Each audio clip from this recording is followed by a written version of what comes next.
Okay, it's a little bit after 11 o'clock here in Washington, D.C., and I want to welcome everyone who is logged in, give everybody a second to log in and click on it and make sure you're seeing everything right. But welcome to our second in a series of Facebook chats that we are hosting for the Lombardi Comprehensive Cancer Center at Georgetown University, but it's really for anyone who wants to log in and watch. We've really been trying to focus on our current global situation of COVID-19 illness, the pandemic and its impact on cancer, cancer care, cancer patients, caregivers, even we as cancer providers. All are thinking about this nonstop, day in, day out. And so in our second of a series, I am extremely delighted to welcome my good friend and colleague and just person who is so essential to everything we do at our cancer center. It's Rachel Wong, and you see her there live from her kitchen.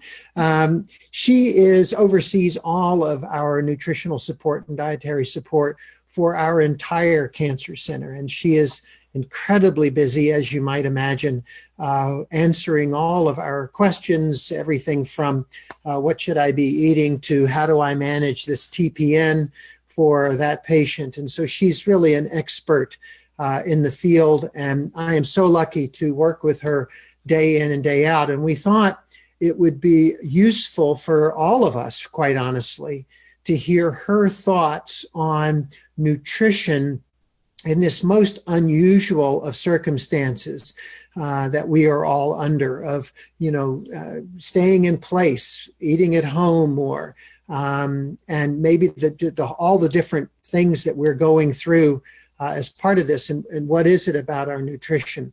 So we're going to leave plenty of time for questions, because this is always a hot spot. Whenever Rachel is speaking, we have to pull people out of the room because she keeps getting stuck by one question after the other. So we've left plenty of time for your questions, which you can enter remotely through the chat feature. And people are feeding us the questions that you ask, so we encourage that. But what I thought I would do is, after this little intro, is give Rachel a chance to kind of overview everything. And just, I don't think I introduced myself. I'm Dr. John Marshall. I'm the clinical director at the Lombardi Cancer Center, and a GI oncologist. So need Rachel's help. Our patients need Rachel's help all the time. So Rachel, without really any further delay, why don't you give us a sense of where you are in this space and what are some of the key issues that you think we should cover? Thank you, Dr. Marshall. It's great to be on with you, and I'm excited to share some information that I have with you. You are definitely correct in that we've been getting a lot of questions from our patients, and even just from my friends and my peers, about what to do in this time, because this is so different. None of us have ever been in this experience before, and we're all living in a different lifestyle in terms of having to work from home and having to make these radical adjustments, because we're not following our daily routines. We're not able to do the same amount of exercise that we normally do in our commutes, for example, and just our day-to-day practices. So aside from changing lifestyle routines, changing nutritional needs to accommodate that is so important. So I'm going to talk about a few things that are at the top of my list. There's so much I can talk about, but the first thing I'd like to address is about going to the grocery store and how to shop smartly. Because as you have probably heard through the news, is that it is strongly encouraged to limit the amount of time you have to spend outdoors, especially going to the grocery store, where those places are often crowded, and there may be more difficult opportunities to get certain foods because people buy them all or have hoarded them all in the first couple of weeks of going through this. Most stores have kind of restocked a little bit now at this point, and things are more available. And a lot of stores are actually also restricting like how much you buy, so that way things aren't really taken off the shelves within the first few hours. And the other thing about restricting the amount of time you go out to the grocery store is you have to plan appropriately, because you could buy things that you need just for that week, but if you're really trying to like make that time go longer, and ideally make it only a every 2-week trip, you have to plan your meals out. So that's what I'd like to talk to you about a little bit. So first thing I would do is take a piece of paper and sit down, even if you have kids, sit down with your kids and think about what would you like to have for this week and for next week.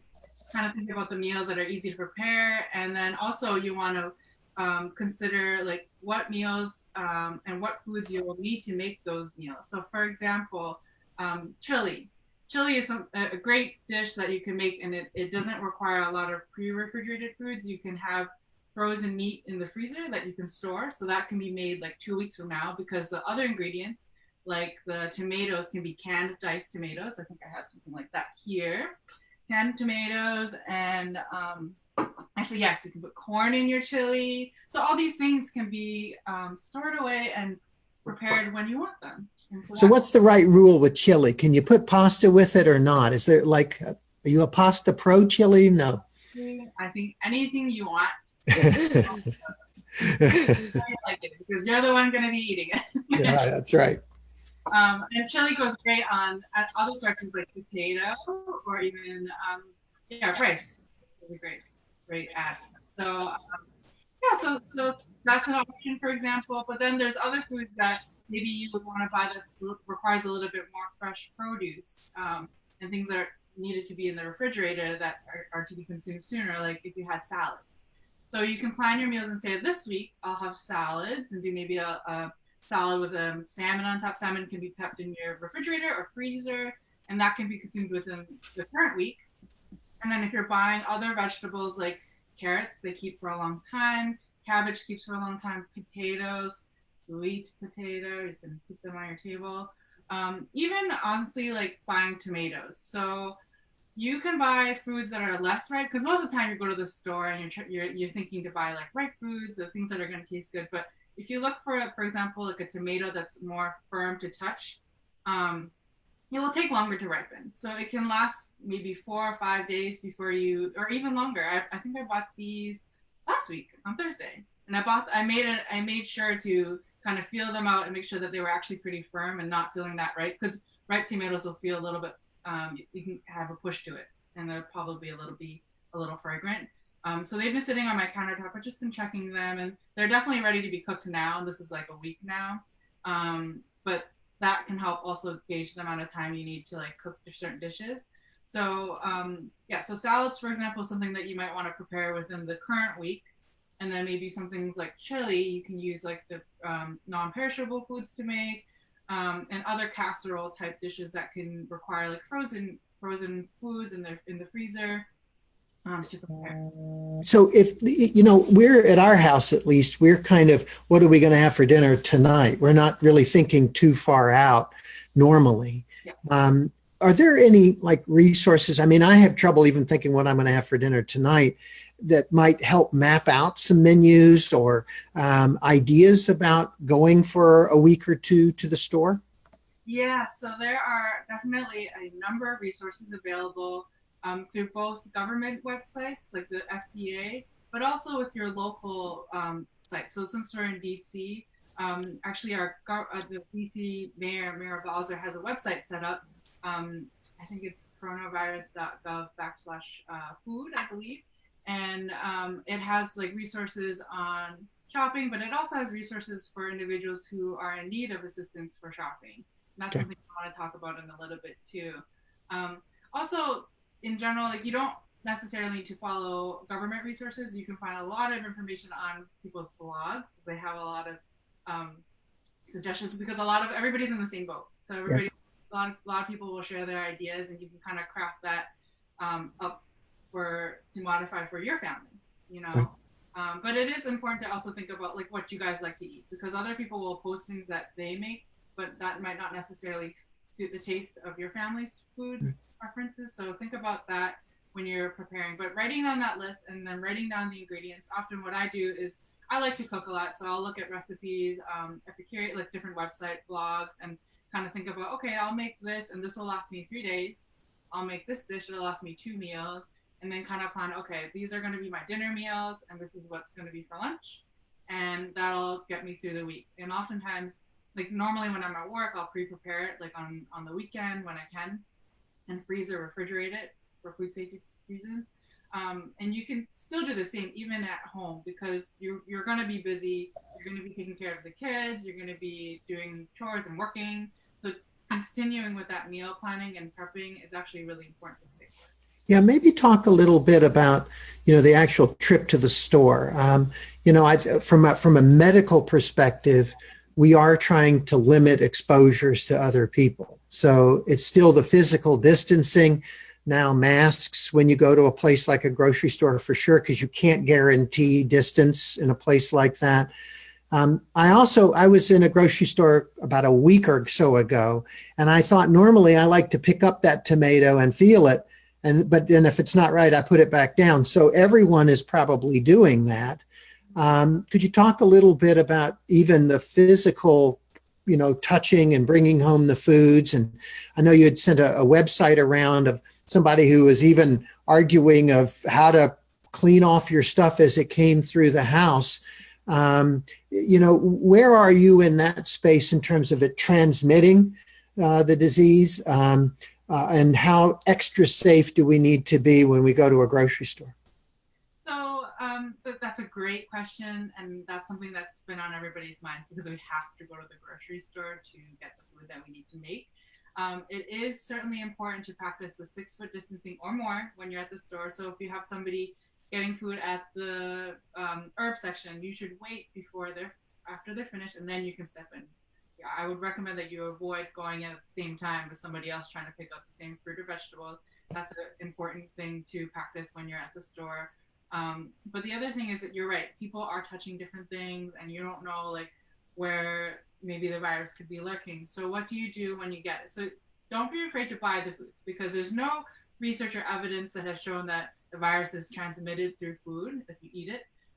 But it is important to practice some safe food precautions when you're grocery shopping. So I would recommend that you just, at this time, while we all usually use reusable bags, you can use the plastic bags from the grocery store, because you don't also want to be bringing in different bacteria, and those bags often carry a lot of bacteria. So I would recommend using just the plastic bags that they give you at the grocery store.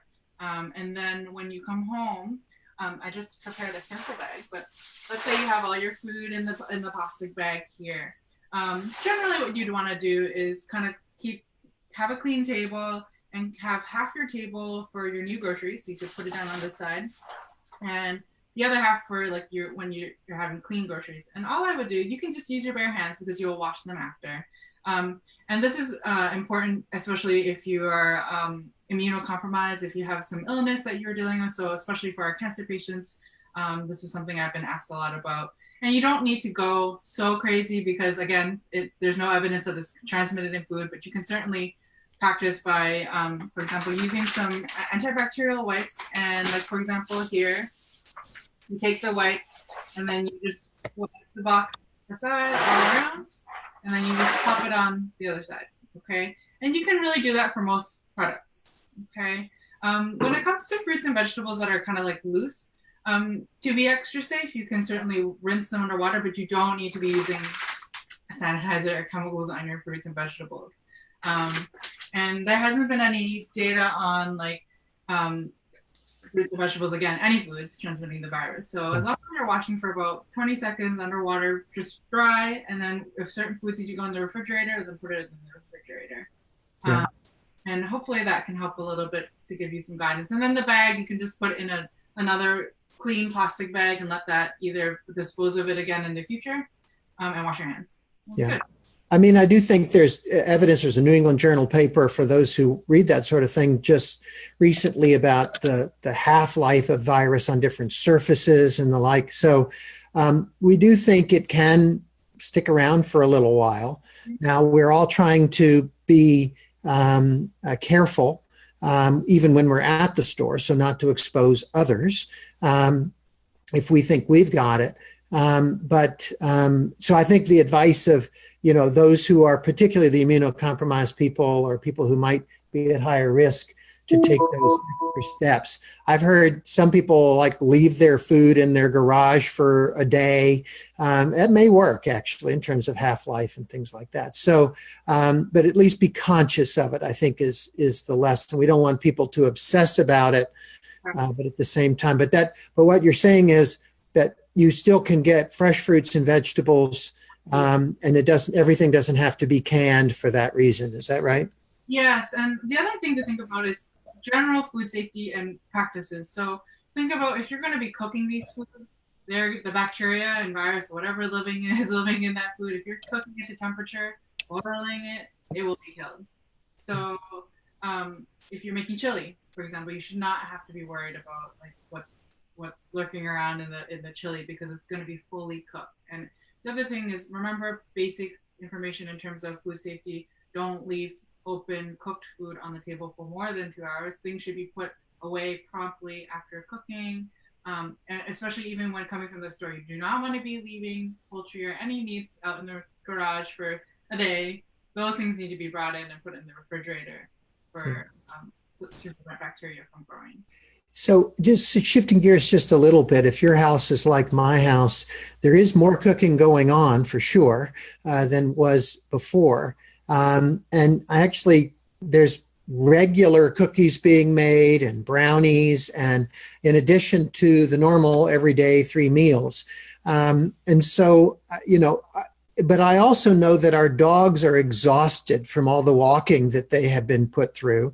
And many of us are engaging in more physical activity than we were before. So can you talk a little bit about, what your opinion is so far and the feedback that you've heard so far from patients and others about, are we gaining weight? Are we losing weight? Should we be extra careful with what we're eating, or any specific nutritional advice for right now? That's a great question. And I think it's a very important topic.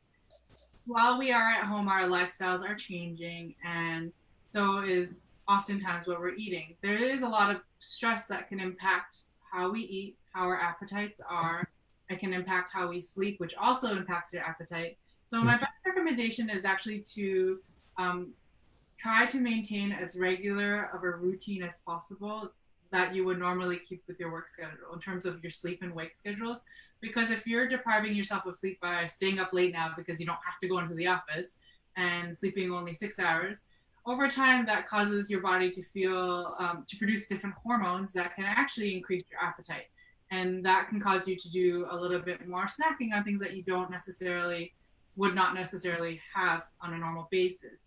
While it's absolutely okay to have desserts and sweets just as part of like your life and diet, but not on the regular, you would want to avoid making a change where you're having it every meal every day, having large portions of it every day. Remember, your nutritious foods come first. Desserts and sweets are a added benefit to after your meal, I would say, or as a special treat. But you can also choose healthy treats too.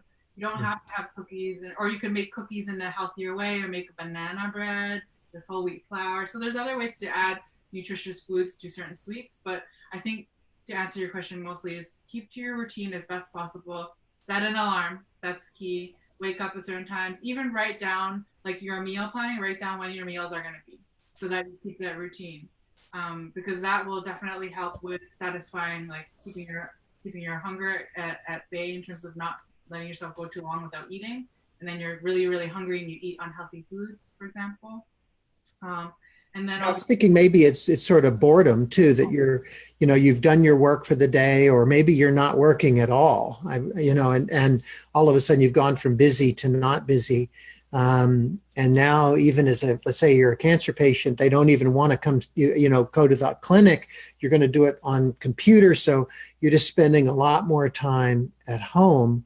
And so to break those intervals, normally you'd get in the car and go down to the hospital, or I'd go from one meeting to another. I was noticing the other day that I don't get out of this chair. I go from one meeting to the other from this chair. And so sometimes food is a break from that, but maybe it's making sure that you're also replacing it with walks or other, weed your yard, or, do something different.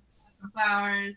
And the other thing, just to add on top of that, is when you make your grocery list, allow yourself some room to buy things that you enjoy, but not overindulge. Because if you have all those things available, then it's more likely you will snack on foods that are unhealthy. But if you don't have them in your house and you can't really go out for 2 weeks, then you're not as likely to have those unhealthy foods. Also, pre-portioning foods can certainly help too. If you have a whole plate of brownies out, it's a lot easier to go in and get it. But if you're like individually wrapping them or just freezing the rest away and having only like two available at a time, like that's something that could help prevent overeating on unhealthy foods. Yeah, I want to ask you a zinger question because I know as when you get called on by our patients to advise them on nutrition, one of the common questions is, what can I do to reduce my cancer risk or improve my side effects or whatever that might be? I'm sure in your position that you have been asked about risk of infection. And I don't certainly know any good answer to that question. Is there a right or wrong or not yet? While there's no specific food or foods that are going to make your immune system super strong and help you prevent the virus in any capacity, there are a set of foods, or actually not a set of foods, all foods, plant-based foods, have added benefit of protecting your immune system if you choose to eat them in regularity. So foods that have vitamin C, which is in a lot of foods, tomatoes, oranges, other fruits like pineapples. Vitamin C can strengthen your immune system. You do not need to take any supplements because there's no data on taking supplements to strengthen your immune system. You can get what you need from foods. A general daily multivitamin for some people is fine, but honestly, food is going to be your best source of nutrients. And so vitamin C, vitamin A, and sweet potatoes and carrots, and zinc you can get most from a lot of like grains and fortified cereals, and even calcium and vitamin D. Like these things all come naturally and plentifully in most of the foods that you have in your kitchen. And those things, if you have them on a regular basis, are going to help keep your immune system strong. Okay. If you only eat junk food and have, processed food all the time, you're really limiting those kinds of nutrients in your diet, and therefore that can cause you to have potentially a weaker immune system by not getting the vitamins you need. And that's why I would really recommend meal planning and writing out what you need for the store and planning out what you make for the future. Okay. Couple of questions. So we've got about 10 minutes or so left. So we'll go to the questions. So a couple of them are around delivery groceries. And, is there a different strategy there? Any specific tips? Do you think that's better than physically going to the store? Mm-hmm. So especially for our patients who can be immunocompromised, having the grocery delivery service set up is very, very helpful because it prevents you from having as much exchange from people at the grocery store. And so actually I put together a handout that we'll be able to share after this talk on grocery delivery options and also food delivery options for pre-prepared meals.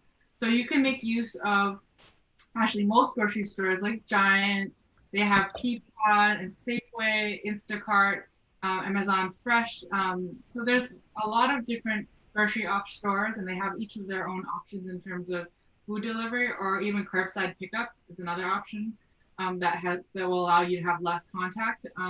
The one thing I was thinking about that though. Let me interrupt. So then I don't know who put the stuff in the bag, right? So there's an element of, obviously somebody stocked the shelves.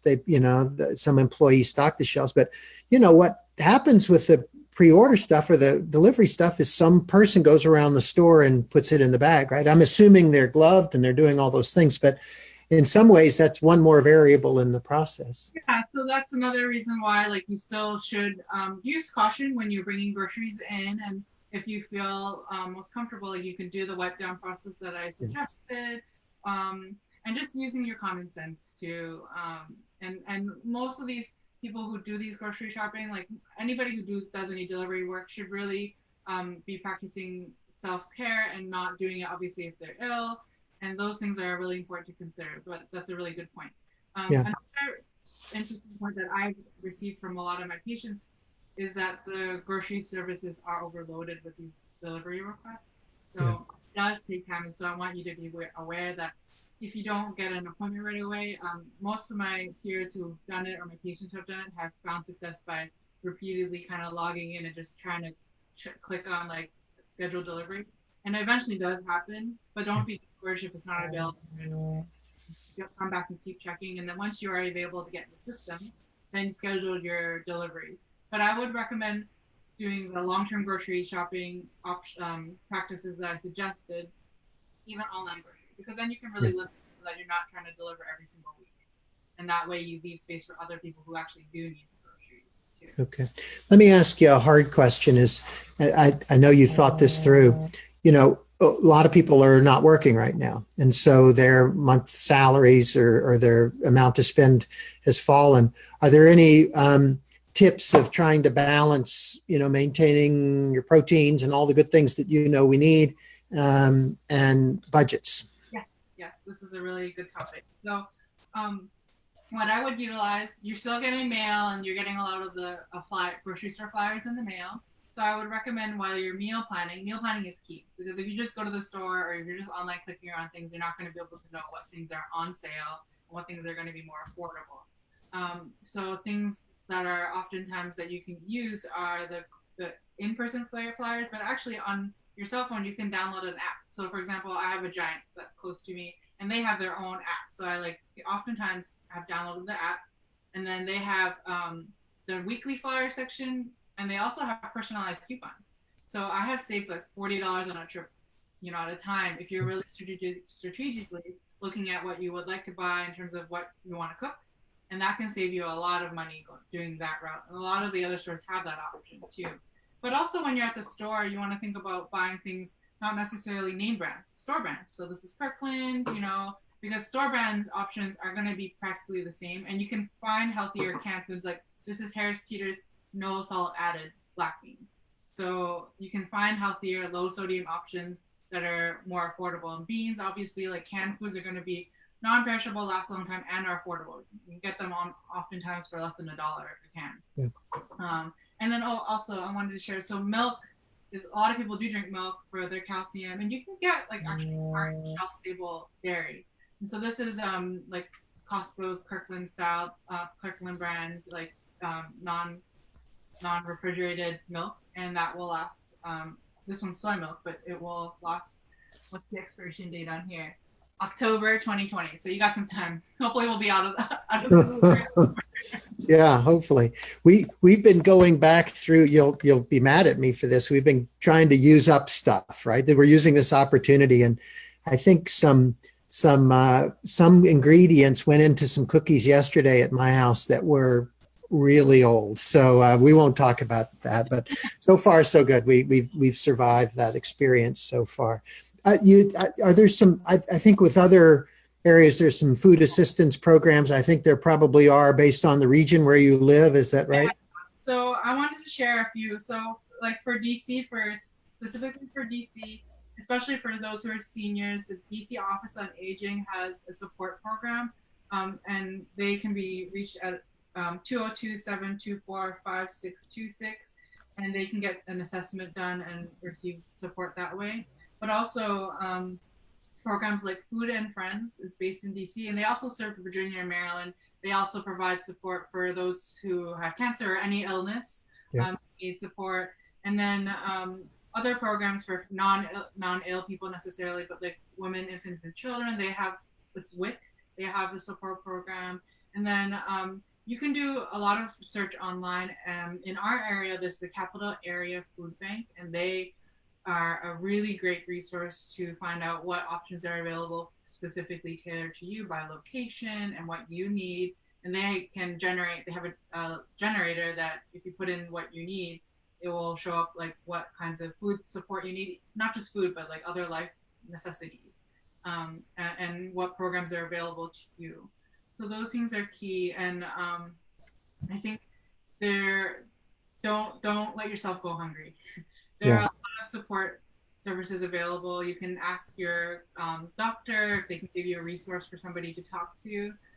Those are important things to understand, and there's help out there. Yeah.